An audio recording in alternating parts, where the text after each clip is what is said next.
আমি এখন আছি ওয়েস্ট বেঙ্গলের সবচেয়ে জনপ্রিয় জায়গা দীঘাতে।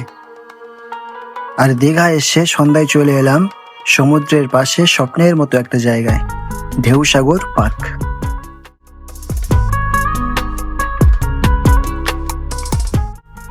চারিদিকে শুধু আলো আর আলো। সন্ধ্যা হতেই পুরো পার্কটা আলোকসজ্জায় ছমছম করছে, মনে হচ্ছে যেন রাতের রাজ্য। এত সুন্দর, এত গোছানো, ভাষায় বোঝাতে পারবো না।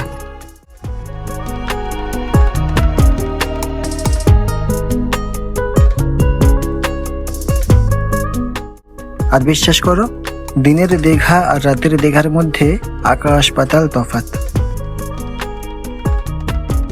প্রতিটা গাছকে লাইট দিয়ে মুড়ে দেওয়া হয়েছে। রাস্তার দুই ধারে সুন্দর সুন্দর ল্যাম্পপোস্ট, পরিষ্কার ছকছকে ফ্লোর। রাতের বেলা এই আলোকসজ্জা দেখলে মনে হয় আমি দীঘায় নেই, বিদেশের কোনো বেস পার্কে অবস্থান করছি। এখানে বসার জন্য সুন্দর বেঞ্চ আছে। ফ্যামিলি নিয়ে এসে ঘন্টার পর ঘন্টা বসে থাকা যায়, কোনো বিরক্তি আসবে না।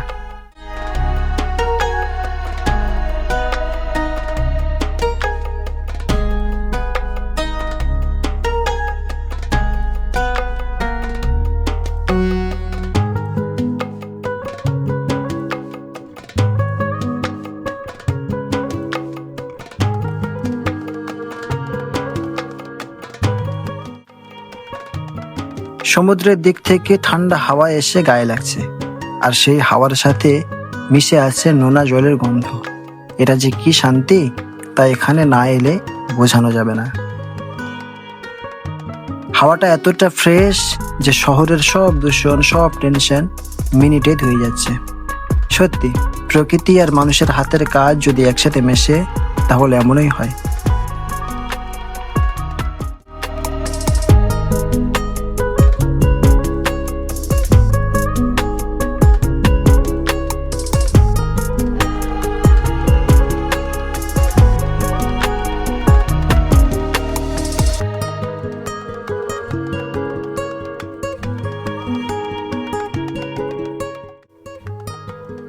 চারপাশে দেখি বাচ্চারা দৌড়াদৌড়ি করছে, কেউ কেউ ছবি তুলছে, বয়স্করা বসে গল্প করছেন, কিন্তু কোথাও কোনো চিৎকার নেই। সবার মুখে একটা শান্তির ছাপ। এই পরিবেশটাই এমন যে মন আপনা আপনি ভালো হয়ে যায়।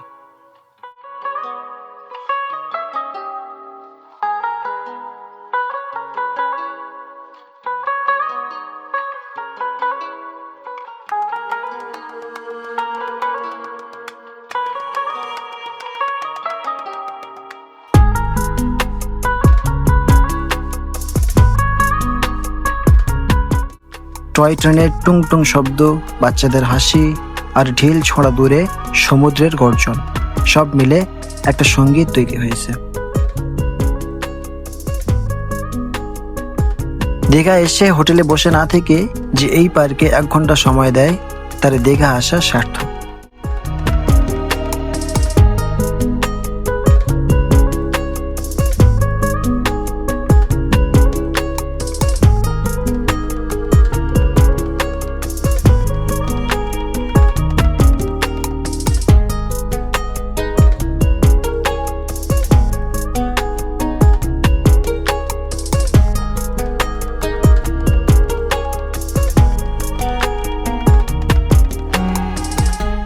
আর কিছুক্ষণ পর পার্ক বন্ধ হয়ে যাবে, কিন্তু যেতে একদমই ইচ্ছে করছে না। মনে হচ্ছে এই আলো, এই হাওয়া, এই ঢেউয়ের শব্দের মধ্যে আরো কিছুক্ষণ ডুবে থাকি।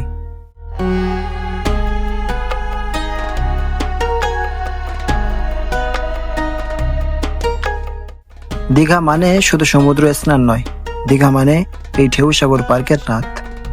যারা এখনো আসোনি, প্লিজ একবার আসবে, আর সন্ধ্যাবেলায় আসবে। কথা দিচ্ছি, তোমরা ফিরে গিয়ে বলবে দীঘার বেস্ট পার্ট ছিল এটাই।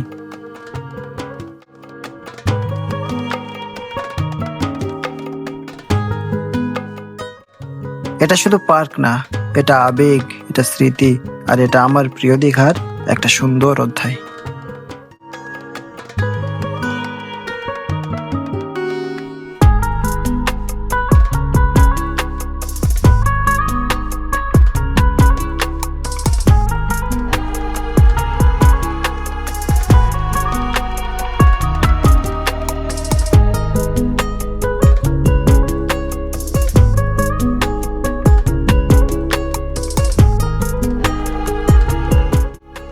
ভিডিওটা ভালো লাগলে লাইক করে দিবেন, আর কে কে ঢেউসাগর পার্কে গেছেন কমেন্টে অবশ্যই জানাবেন, আর সাবস্ক্রাইব করে পাশে থাকবেন। ধন্যবাদ সবাইকে। সুস্থ থাকবেন, ভালো থাকবেন। দেখা হচ্ছে পরের কোনো ভিডিওতে।